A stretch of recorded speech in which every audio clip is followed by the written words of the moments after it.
Okay. Okay, you are ready to roll. All right. Well, welcome everyone to Get Moving Middleton. Kate is taking the day off today, so if she asks, everything this morning went just fine. So let's start by recognizing our monthly sponsor, the Alliance, as well as our fabulous yearly sponsors, MG&E, Marco Technologies, Premier Retirement Partners, and Hilton Garden Inn. And by this point, we've all been on 12 million Zoom calls, but just a few reminders here. Keep yourselves on mute. Kristen did turn on the closed captioning, so if that's something that you don't want to see, you can turn it off using the navigation button at the bottom of your screen. And then Kristen's going to send out an email on Friday with the slides and a spreadsheet of everybody who attended. Please don't use those just for sending out random emails. Use them if you actually want to make a connection with somebody. And if you don't want your email included, let Kristen know by end of day today. And then just a note that that spreadsheet is a members only benefit, so that if you're a guest and you want to learn more about joining, you can just shoot me a message. And then don't forget to check out our website for our community events, member news, and job openings. We do continue to update our resource page. And then finally, don't forget to check out our YouTube channel. All of our events right now are being recorded onto there. Okay, so if you don't already follow us on social media, please do so. We do post a lot there. And now I'm thrilled to talk about our chamber anniversaries, new members, and our amazing ambassadors. So first up are our milestones. We have 3 members on here who are celebrating 44 years. Congratulations to all these members, and thank you to everyone who renewed in April. Next up, I have the pleasure of introducing our new chamber members. So first up is Kyle from Crimson Sun Studios. And if you don't know Kyle, he's the one who took that spectacular photo of the Capitol on a recent In Business Madison magazine cover. He also does commercial photography and videography, and he specializes in architecture, time-lapse, drone, and portraits. So welcome to Kyle. Next up is David Morton from Home Goods over in Greenway Station. They are your one-stop shop for decorations, housewares, handmade items, and more. Inventory changes constantly, so you're bound to find something new anytime you walk through their doors. Then please welcome Dr. Tressler and the Institute of Dental Assisting. This institute and Dr. Tressler gets you ready for a career in dental hygiene and other dental office work in as few as 12 Saturdays. So next up is John from Integrated Payroll Services. John and his team provide reliable, comprehensive payroll solutions for hundreds of businesses across the Midwest and beyond. So then moving on to Haley Salsa, who many of you may be familiar with as she's been part of the chamber in the past. She's now a realtor over at Sprinkman Real Estate, and she's excited to help her clients. She's also actively involved in community organizations. So welcome, Haley. So next, let's welcome Deb of the Peer Learning Institute. Deb helps new managers develop and practice skills using in-house confidential peer learning groups. Her experience with a wide variety of industries makes her the perfect fit to help you. Next up is Michelle of You Define Wellness. Michelle offers choice access to preventative well-being services and education to help growing companies who think outside the box attract top talent. Final introduction this morning is Jackie Hill of Vista West. They're a new retirement community being built on the west side of Madison. They offer independent, assisted, and memory care with all the modern amenities you could want. Okay, so next I get to recognize our ambassadors of the month. Please join me in congratulating and thanking our April ambassadors of the month, Ryan and Jill. Let's give them a round of applause. Our committee is open to new members, so if you're interested in joining, let me know. And then last up for me is just a plug of our chamber microgroups. These are the ones that we know are currently meeting, but if you are interested in learning more or want to start your own, reach out to me. Okay, so now it's my turn to turn it over to Kristen Parent.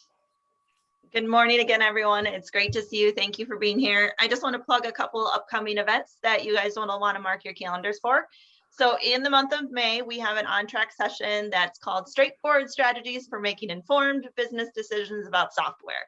So a lot of times as business owners or even, leaders of an organization, like, how do you decide what software is best? How do you evaluate it? What's the process for figuring that out? And this is that conversation that we're going to have with 10 Forward Consulting to help you figure that out. They're going to give you some, like it says, strategies to help you figure out the software that's best for your business. So please join us for that.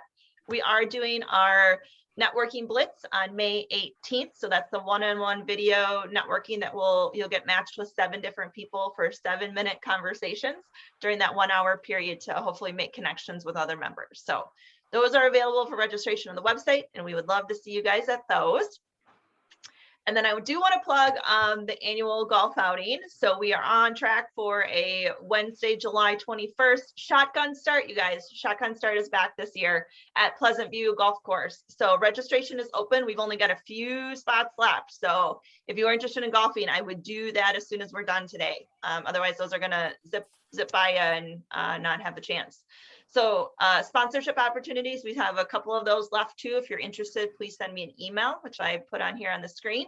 And we're also going to start gathering that list of people who might want to help us out. So if you're not a golfer, but you want to be out there that day and support the chamber and the outing, we would love to have you volunteering some time to help make the event a success. So again, email me for any of those opportunities. So. All right, we are going to move on to our speakers for today. So up first, we have the Alliance. So here to represent the Alliance is Mike Roche. He's the Director of Business Development. He's been in the health benefits industry for 30 years and with the Alliance for 6. He has significant experience with self-funding and working with employers, including managing the health benefits for more than 160 credit unions across 14 states. So Mike, I would love to turn this over to you. Awesome. Am I supposed to pull the presentation? Oh, there it is. I'll run it. Awesome. You just let me know when you're ready to go to the next slide. As Kristen, perfect. So as Kristen said, my name is Mike Roach. Thank everybody for being here today. This is going to be a sprint, so let's go to the next slide.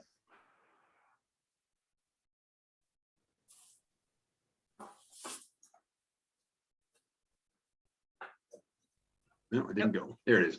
So the Alliance has been around about 30 years. We work with level funded and self-funded employers to get them access to doctors and hospitals throughout the state. What you're looking at here are really the 4 things that drive our goal to bring value into healthcare for employees and employers. The biggest one is transparency. If you do not know where your employees are receiving care and what they're paying for it there, it's really difficult to get a handle on those costs. One of the things that makes the Alliance very unique is our willingness to give you all that data and then help you figure out where can we get things like MRIs and knee replacements. Incredibly important to know about the Alliance is provider network design. Our network, we come to you as employers and say, tell us how we can put this together to make it work best for you. This is not a cookie cutter solution. We have about 300 members and we probably have 150 that do something a little different. Next is payment reform, and we'll talk about that in a couple of slides. And the last thing is benefit plan design. Now that's, if you ask us about what are employers who are saving money in their plan design doing, we'll share that with you. What you see here is our network map. On the far left, that's the Alliance network. Oh, you can go to the next one. So in the middle of the state from Peoria, Illinois to the UP, in that green shaded area, every major hospital and doctor system is with us. In the middle, you'll see our collaborative network with Trilogy Health Solutions. Trilogy is another network. They have great coverage on the eastern side of the state. So as employers, buy new facilities or bring new employees on from different parts of the state, we get coverage for that. On the far right is the Premier Network. That's the Alliance's first foray into a tiered network. In the Premier Network, all UW providers and all Marshfield Clinic providers are in the top tier of the program. Now, if you want to learn more about that, let's find time to talk offline, because that'll get us into a rabbit hole and we'll be here for an hour. And I've got 2 minutes and 10 seconds left. If you want to go to the next slide, Kristen. So we talked about payment reform earlier. On the right side of the screen is how the Alliance does our contracting. We love, they're called bundles. So if you're going in for a service, you as an employer or an employee know this is what it's going to cost. The other thing we're doing is basing all of our contracts off of Medicare pricing, because that's easy to find. Everybody can get it. It's incredibly simple and transparent. On the left side is the old discount off of billed charges methodology. So if you go into the hospital, every person that sees you submits a bill that gets rolled up into one big bill, and you really can't decipher what you pay for each part of your service. And it's also, you know, a percent off of billed charges, but you never really know what that billed charge was. The thing that's going to change that, put on their website what their costs are with all their network partners. So this is going to change for the better. Next slide. So what you see here are the 6 things that when the Alliance provides employers with their data that they can use as actionable, whether it's where can we find something less expensive? What about provider A to provider B? One of the big folks want to talk to us about running a doctor that's not part of a system. It's a growing trend. There's a couple in Middleton, and you're going to see more. Next slide. So all the slide really says is the Alliance is not a cookie cutter. You think outside of the box. We will work with any broker, any third-party administrator. That's up to you to decide. Next slide. I think that should be, there we go, 5 minutes. You did great, Mike. Thank you. Thank you. I think it's like you said, it's not cookie cutter. So the fact that you guys can kind of go in there and help a business figure out what's best for them and their employees is really valuable. So thank you for sharing that. You bet. Thanks for having me. I greatly appreciate it. Yeah. So next up, we have Forward Madison. So you guys know that that's the professional soccer team based in Madison. And joining us is Connor Tobin. He is the community engagement manager, and he's also serves as one of the team's captains. So he's been a professional soccer player for 12 years and holds an MBA from the University of North Carolina. So Connor, I'd love to turn it over to hear from you about Forward Madison. Appreciate it. First of all, thanks for having me on today, guys. Just want to talk a little bit about the football club and a little bit about my role and kind of what we're looking to do as far as engaging the community. You know, I think a lot of times when people think about professional soccer, professional sports, they're thinking about it in terms of, hey, we show up on Saturdays and we have events and we play a game. I think one of the things that we're trying to do in terms of the club here is expand that vision of what this is. And we really want to turn the club into a community asset, meaning more that we're a connection point for all these different parts of our greater Madison community. So I want to talk a little bit about how we can maybe leverage the club in that space and how it relates to you guys a little bit. So if I could get to the next slide, Kristen, please. I want to talk a little bit about just kind of impact and what the club has done. You know, if you look at what we did, obviously last year was a pandemic year. We actually had to play all our home games down in Wauwatosa. So that was quite a drive. Not too fun as an older player, but back in Madison this year. So that's super exciting. But even in terms of last year with a pandemic affected year, we get a lot of eyeballs in our game. All our games are broadcast on ESPN Plus. We do a ton of merchandise sales for a club of our size all over the world. Last year we sold over 4,300 jerseys across the world. We have a decent sized social following, particularly in kind of the US soccer Twitter space. We're quite big. And then we've done a lot kind of working with different charities on a lot of different kind of unique aspects to raise money for local community causes. If I could get to the next slide again, Kristen, please. As it relates to businesses, you know, we've obviously have sponsorship. That's a part of what we do. But we're always looking for unique ways to kind of partner with various organizations. So a good highlight of this is maybe the Just Coffee partnership that we had this last year, where 1 bag of every coffee bag that was sold went to the Flock Soccer Fund, the Flock being kind of our supporters group that does work in the nonprofit space. We got quite a bit of buzz over the design, and we had a contest for, what that bag was going to look like. Ended up donating over $9,000 to that Flock Soccer Fund. And then you can see kind of our social following. But I kind of want to spend the rest of this talking about what my vision is as far as how we relate to the community. One of the things we've talked about internally is we don't really want to be an organization that goes to everyone else and says, hey, look how cool we are, partner with us. I think there's so much cool stuff that's going on within the greater Madison. There's a lot of you guys that are already working on really cool projects. And I think one of the things that we're cognizant of is what we want to do is just kind of connect with those projects and help to use the club's platform to amplify that. So if there's ways that we can use our following to get that message out to more people, great. If there's ways that we can kind of use the professional soccer realm to package what you're doing in a unique way to, again, grow the size of the impact, that's something that we're highly interested in.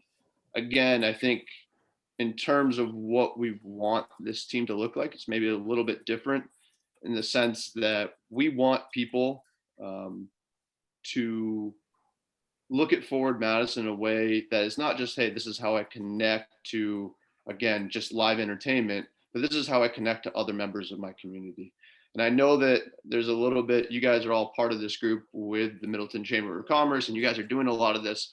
I just think there's unique opportunities to grow and expand to even, greater Madison in terms of that. And I would offer the football club as a possible avenue to do that. So I think my main message is, personally, my door is always open. I kind of sit in a unique spot as, both a player still, but also kind of running the community side of things for the club, that if you are ever interested in having a conversation, I'm all ears. I'm always looking to network and to talk to people and find out about the things that are going on in our community and the ways that we can support that. So finished 45 seconds early, which is always a plus, but I'll open it up if there's any questions here in the last 30 seconds. Hey, Connor, can you tell everyone, when does the season run for? Yeah, so we actually start Saturday. So we'll travel tomorrow to Tucson for our first match. And we will play through, knock on wood, if we do well in playoffs, season will run through middle of November. Perfect. And then do the players, do they live here year round, or are they kind of pop in and out of different places, or how does that work? We have players from all over the world, so it can kind of depend. Most guys will go home at the end of the season. A few guys like myself will stick it out and get through the winter here. Awesome. Well, thank you for being here. I think that impressive number of 41,000 in a challenging year that you guys give back to the community, and that's huge. So we'll include your contact information when we send these slides out, and I would just encourage anyone to reach directly out to Connor if you're interested in learning more or have some unique ways that you might want to work with the soccer club. We're excited to have you in town and excited to have you play here hopefully this season. So thanks for being here. Appreciate it. Okay, next up we have Matt joining us from MG&E. So Matt Nair is a senior account manager with the Commercial and Industrial Marketing Department at MG&E. He provides energy products and services to their largest accounts, managed and has worked in the utility and demand side industry for 20 years. So he holds a Bachelor of Science degree in mechanical engineering and is a licensed professional engineer in the state of Wisconsin, and probably way smarter than I am. So Matt, over to you. Thank you, Kristen. Absolutely not true. Good morning, everybody. It's great to be with you this morning. For the record, I am wearing pants. They're jogging pants, but I am wearing pants.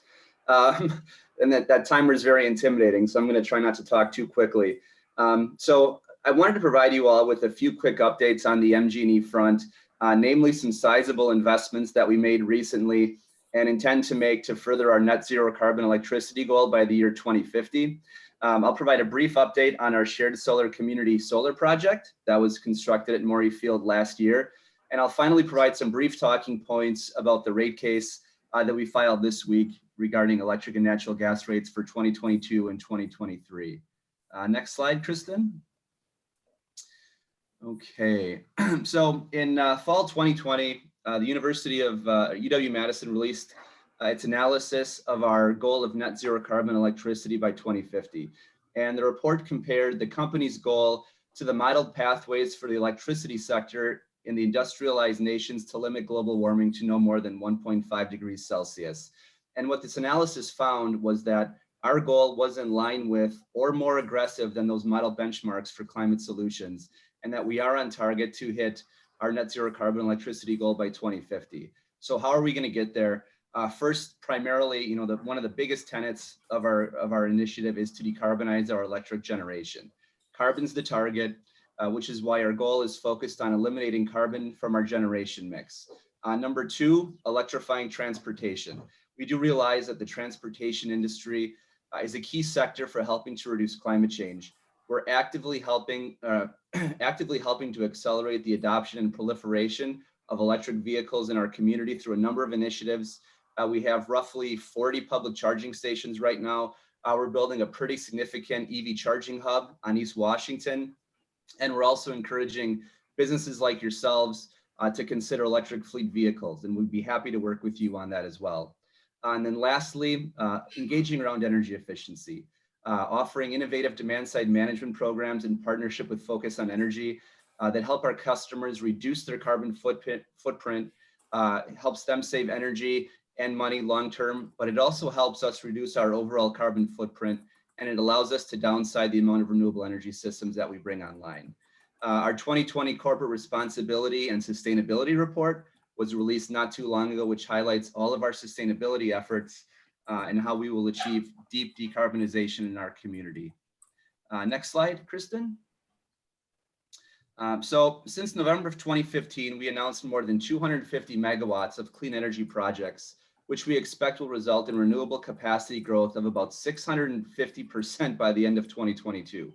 The projects listed here encapsulate all new renewable energy projects that have recently come online, as well as new projects that we announced within the last month that we're seeking Public Service Commission approval on. Most notably, probably to this audience, would be the local and very local projects. Our Maury Field Solar project came online last year, totaling 5 megawatts of renewable energy capacity, as well as the O'Brien Solar Fields that's expected to come online later this month in the city of Fitchburg. That totals 20 megawatts of solar capacity. We also just recently announced 3 major investments in solar energy that for the first time will also include battery storage technology. So these 3 solar plus storage projects see us partnering with WEC Energy Group, which is the holding company of both We Energies in southeastern Wisconsin and Wisconsin Public Service up in the Fox Valley area.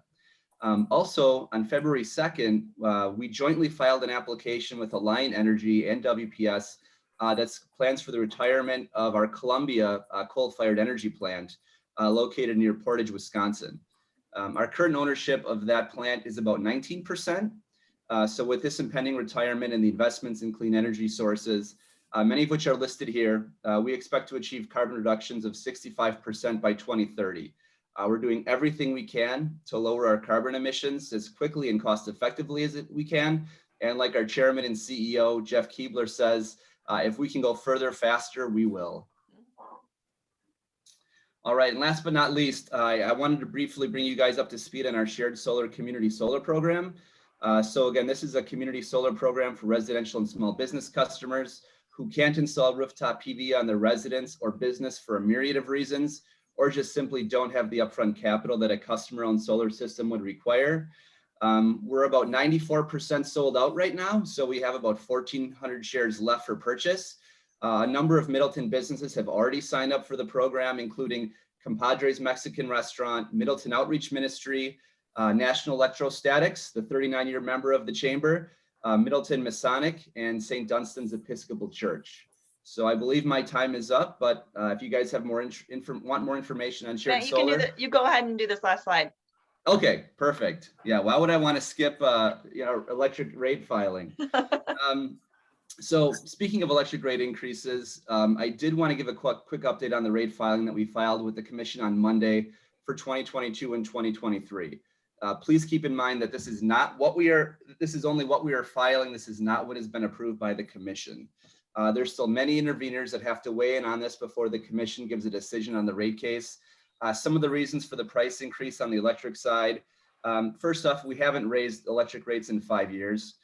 There's construction costs associated with our Badger Hollow solar farm in Iowa County, which is expected to come online this summer. Also, there will not be any fuel costs associated with this project, which will help manage customer costs over time. So under this proposal, the average annual impact on MGE's electric rates from 2018 through 2022 will equal about a 0.2% decrease, while the average annual impact on our net gas rates will be a 1.7% increase. So in comparison, the projection for the Consumer Price Index, which measures the costs of goods and services for the same period, is an average increase of 2% per year. So we're still well below inflation just due to freezing rates for the last 5 years. And in some years, we actually lowered rates from the previous year. So again, this is just a filing. This has not been approved by the commission, but I wanted to give you guys some perspective as to what the next rate increase would look like. Thank you. Is that O'Brien solar farm? Is that the one on Lacey? That is correct. Yep. Because from right where I'm sitting, I can actually see it. Not to give you guys too much information on where I live, but yeah, it's a pretty impressive field if you're ever over in the Fitchburg area. So yeah, we should be energizing that in the next couple of weeks, and then start outputting solar energy to the grid by the end of the month. Yeah, it's impressive for sure. Thank you, Matt. I appreciate you being here. Thank you. Okay, and last but not least, today we have Abby Attune, is the Director of Planning and Community Development with the City of Middleton. So in late October, you guys may have heard that Abby was presented with the Gene B. Tyler Leader of the Future Award for a leader in city government. So I think that really just proves how lucky we are to have Abby's talents in our community and leading the way in economic development. So Abby's here today to give a couple updates from the city. Thank you so much, Kristen. I'll try to stay within the 5-minute limit. It's going to be a little tricky, but before I get started, I just wanted to shout out that MGE has been a phenomenal partner to the City of Middleton as well. And we've worked together to host some of the solar arrays on city-owned land, and the city is also getting 0.5 megawatt of renewable electricity from that airport solar array. So it has been such a wonderful partnership for us, and we look forward to continuing to work with MGE on projects in our community. I wanted to give you a couple of quick updates on some stuff that's going on with my department at the City of Middleton. For starters, the city adopted a new comprehensive plan, and that was adopted in early March. And the comprehensive plan is an outline of the city's vision for 20 years into the future. So it's really a broad document. It covers things like land use, housing, economic development, sustainability, and other topics. And if you want to learn more about that, you can go to the city website at cityofmiddleton.us/comprehensive-plan. The comp plan has some really good data that might be useful for you all in terms of your business. So in addition to lots of really good and detailed census information, it also includes population and household projections, and it includes employment projections for the city. We went out and we did quite a bit of public engagement to determine what our community's vision is for the future and to help us craft that vision. And what we heard time and time again throughout the comp planning process were values for our community like sustainability, equity, health, accessibility, innovation, and resiliency. And so we have really tried to weave those core community values throughout the document. You can go to the next one. So I mentioned that the comprehensive plan is the broad vision. The implementation tool for the comp plan is really the city's zoning ordinance. The zoning ordinance is where the rubber hits the road. And so now that we've finished the comp plan, we are working on completely overhauling our city's zoning code. Our zoning code is about as old as I am, so it's a little bit outdated, and it requires a lot of modifications in order to reflect the vision that we have now for our community. I don't have time to go over all of the things that we're going to be looking at as we update the zoning code, but I just wanted to call out just 2 quick things. One thing we're really focusing on is trying to encourage a greater diversity and mixture of land uses. So gone are the days where somebody wants to live in a neighborhood kind of in the middle of nowhere that's just housing where they can't walk to a coffee shop, for example. So we want to make sure that all of our neighborhoods in our community have commercial services within easy walking or biking distance. And that's one thing that we're going to try to encourage through a more innovative zoning ordinance. We also heard many times during the public involvement process that community members were interested in things like accessory dwelling units. So ADUs offer an opportunity for somebody to live in their home and then have a portion of their home that, you know, may be able to accommodate a family member, or they could even potentially rent it out on a short-term basis.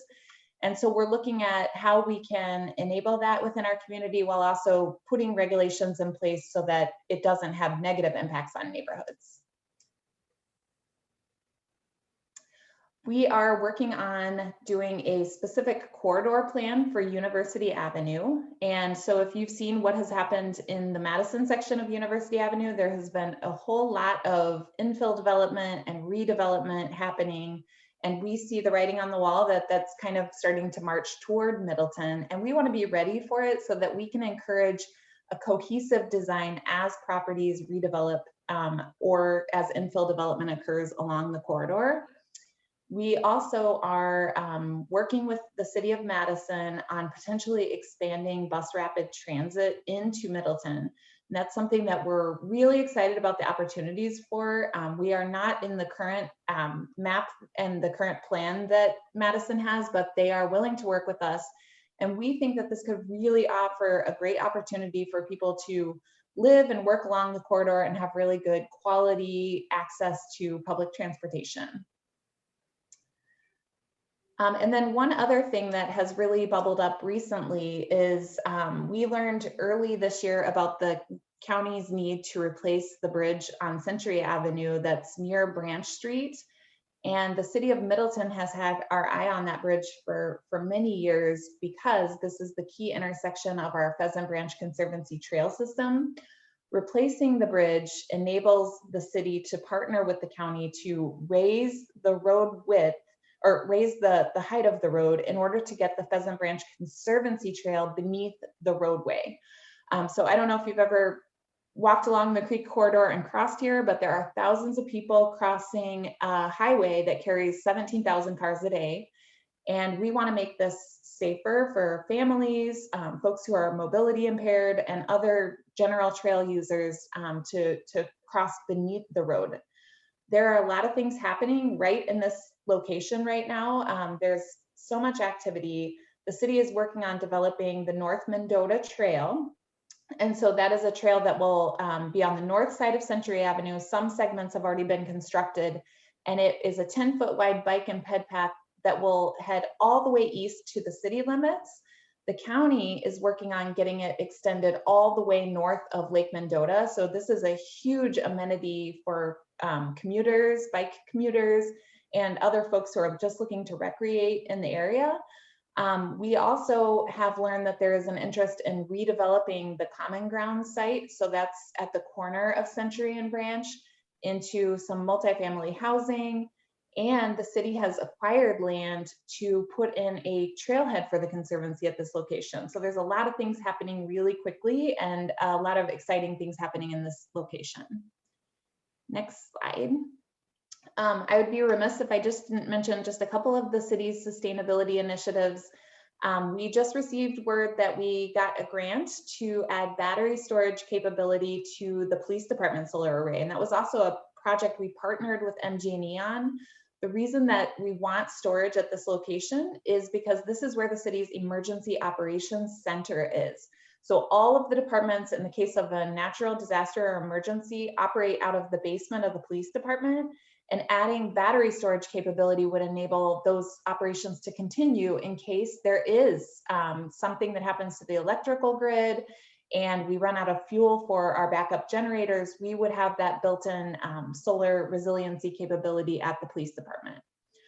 We were also selected last year for the Lead for Cities and Communities program, by far the smallest city by far. across the country that was selected, but LEAD is looking to pilot some really innovative things that small communities can do. And, you know, Middleton really is truly a leader in environmental sustainability, and we're really looking to take it to the next level with our city's sustainability coordinator, Kelly Hilliard. And I think that's it. I don't know if we have time for questions. I think I went over. Sorry, everybody.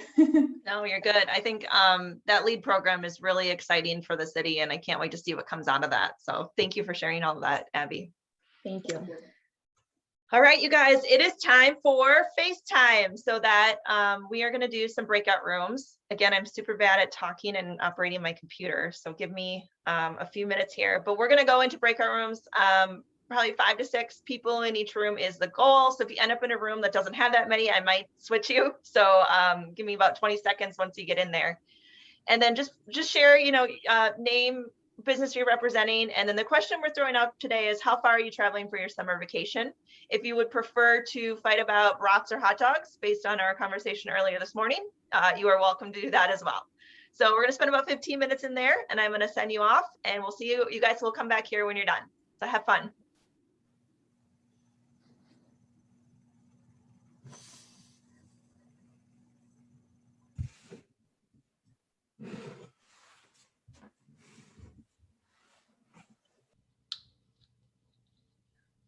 All right, I think we were back. Welcome, everyone. I hope you had fun networking and made some new connections or reconnected with those maybe you haven't seen in a little bit. So just as we close out, I want to give one final shout out to our sponsors. Thank you to the Alliance for being here today. Thank you, Mike, for sharing about your programs and everything that you offer.